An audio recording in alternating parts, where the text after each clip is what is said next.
আজকে বাজারে থেকে বড় একটু রুই মাছ কিনে আনলাম। মানিকগঞ্জ সদর থানা বাংলাদেশ হাট থেকে এই মাছটি আমরা কিছুক্ষণ আগে কিনে নিয়ে আসলাম বাড়িতে। তো আমার এক ভাই, বড় ভাইয়া মাছটি আজকে কুটবে। প্রথমে সুন্দর করে ছুলে চোষাগুলা ফালানো হচ্ছে, এবং বিশেষ করে বাংলাদেশে রুই মাছটা সবারই খুব প্রিয় মাছ, সবাই জানেন।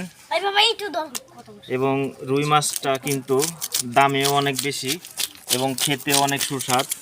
বিশেষ করে রুই মাছের মাথা ঐতিহ্য। রুই মাছের মাথা দিয়ে মুড়ি ঘন্টা বানানো যায়। যাই হোক, ওইটা ব্যাপার না। তো আজকে ভাইয়া মাছটা আপনি এই পরিষ্কার করছেন, ভাবি কোথায় গেছে? ভাবি আছে, রান্না করতেছেন। আমি কাজটা নিজেই করে দিচ্ছি, কারণ কোরআনে স্পষ্ট আমি দেখেছি আচ্ছা, যে পরিবারের কাজ যদি কেউ কাজ থেকে গাফেল থাকে তাহলে এর জন্য তাকে কঠিন হিসাবের সম্মুখীন দাঁড়াইতে হবে। এটা আল্লাহ পাক কোরআনেই বর্ণনা করছেন। Thank you. তো যাই হোক, আমার বড় ভাইয়ের কথাটি শুনে খুবই ভালো লাগলো। আসলে আমরা তো বিশেষ করে ফ্যামিলির অনেক কাজ কিন্তু ধরতে চাই না বা করতে চাই না, আমরা নিজেকে বড় করে দেখার চেষ্টা করি। কিন্তু এই ভাইয়ের কথায় বুঝলাম যে আসলে আমাদের যে মনোভাব, এই ভাবটা আমাদেরকে চেঞ্জ করতে হবে। আমরা পারলে আমাদের যে বাড়ির ঘরের যে রমণী রয়েছে তাদেরকে অনেক কাজে কিছুটা সহযোগিতা করা দরকার। কারণ আপনারা কি নবী রাসূলদের জীবনী দেখেন নাই? তারা পরিবারের কত কাজ, কত পরিশ্রম, নিজের হাতে কত কিছু করছেন। ঠিক ওরকম আমাদেরও সেই পরিবারের কাজগুলো নিজের হাতেই করা উচিত।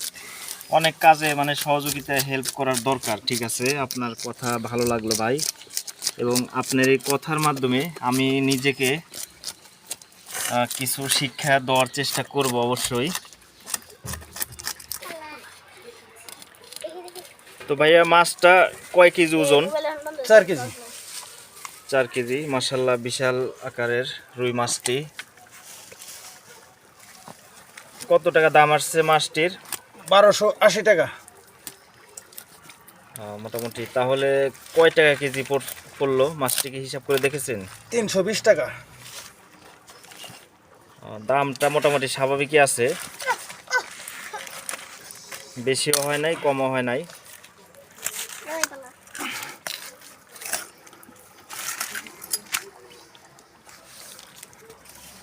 এই দেখেন রুই মাছের মাথাটা, সে একটা মাথা।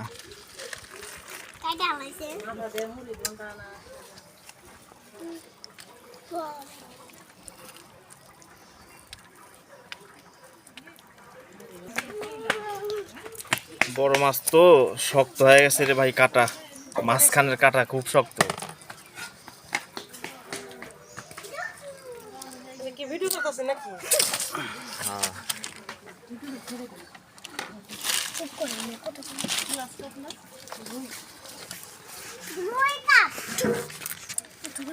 রুই কাতলা ভেসে উঠেছে, কি জানি কয়, দাদা না? কে দেখেছে? দাদা দেখেছে। দাদার হাতে কলম ছিল। হ্যাঁ হ্যাঁ, ছুঁড়ে মেরেছে, ও বড্ড লেগেছে। তো দেখেন মাছটির পেটের ভিতরে, মাছটির পেটে অনেক তেল চর্বি জমে গেছে। আর বিশেষ করে বড় মাছগুলোর এটা হয়ে থাকে স্বাভাবিক। তো যাই হোক, আল্লাহ তাআলা মানুষের জন্য অসংখ্য নিয়ামত এই পৃথিবীতে দান করেছে। তো আমাদের সবটা জিনিস আমরা যখন যা খাই, এজন্য সব সময় শুকরিয়া আদায়।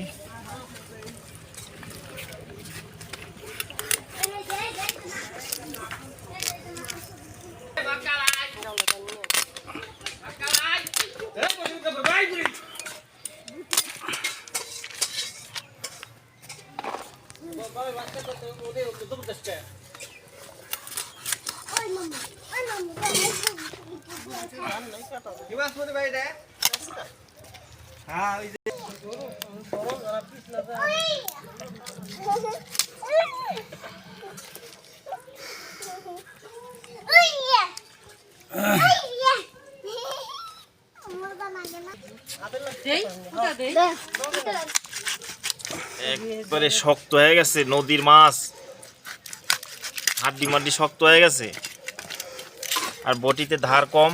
এই যে পুইতে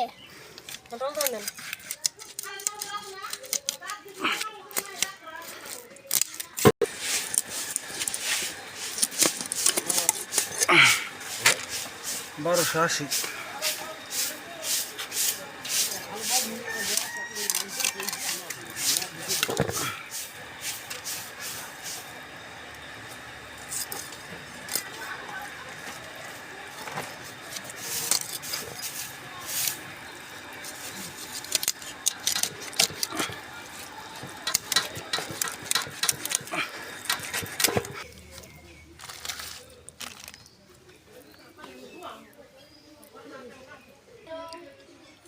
তো আমাদের রুই মাছটি কুটার কাজ শেষের দিকে।